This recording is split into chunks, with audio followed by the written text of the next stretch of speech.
महत्वपूर्ण यह नहीं कि आप क्या करने जा रहे हैं। महत्वपूर्ण यह नहीं कि आप क्या करने जा रहे हैं। महत्वपूर्ण तो यह है कि आप इस वक्त क्या कर रहे हैं। हेलो दोस्तों, नमस्कार। सुनहरी सोच सुनहरे भविष्य में आपका स्वागत है। मैं सूरती वेदी।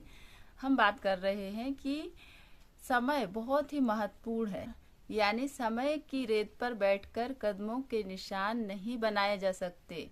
इसके लिए कर्म पर जुट जाना है। कहा जाता है कि कर्म ही पूजा है, कर्म ही श्रेष्ठ है। यदि हमारा कर्म अच्छा है, हमारे कार्य अच्छे हैं, तो निश्चित ही हम बहुत अच्छे हैं। हमारी वही पूजा है। हमें फिर और अन्य पूजा करने की आवश्यकता नहीं होगी। परमात्मा भी यही चाहता है कि हम श्रेष्ठ कर्म करें, सच्चाई से, ईमानदारी से, ताकि हमारा जीवन भी श्रेष्ठ बने, बेहतर बने। जब हम अपने जीवन में ईमानदार रहते हैं, श्रेष्ठ कार्यों को महत्व देते हैं, सही राह पर चलते हैं, सही दिशा पर चलते हैं, तो निश्चित ही परमात्मा ऊपर वाला हमसे खुश होता है। और वह भी यही चाहता है कि हमारा जीवन श्रेष्ठ चीजों में, श्रेष्ठ कार्यों में लगा हुआ है। हम सभी जानते हैं कि मेहनत किए बिना हम सफल नहीं हो सकते, लेकिन आश्चर्यजनक यह है कि इसके बावजूद भी हम मेहनत से जी चुराते हैं, बहाना बनाते हैं कि हमें समय नहीं है, टाइम नहीं है, अभी मेरा मन नहीं है, मूड नहीं है, या कोई साधन नहीं है। इस तरह की बात हम बताकर और अपने आप को यानी काम करने के अलावा सब कुछ करते हैं सिवाय काम के।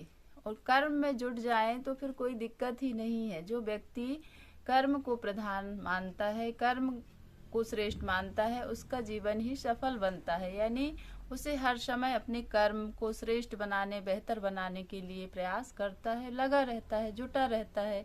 वही एक अच्छा सफल व्यक्ति होता है और उसे ही सफलता मिलती है।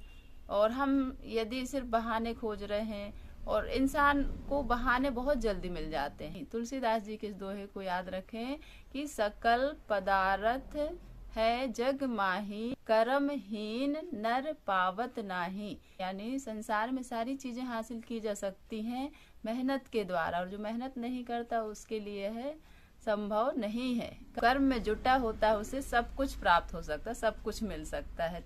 कर्म को श्रेष्ठ बनाएं, कर्म करें, कर्म में जुट जाएं, तभी हमारा जीवन सफल बनता है। Thank you so much. हंसते रहें, मुस्कुराते रहें, कभी अपने लिए, कभी अपनों के लिए, और अपने कर्म को श्रेष्ठ बनाएं, बेहतर बनाएं, यही हमारा प्रयास रहे। अच्छाइयों को शेयर करें, अच्छाइयों को बांटें, ताकि हमारे जीवन में भी अच्छाइयाँ आएं। Thank you so much. Take care. Bye bye.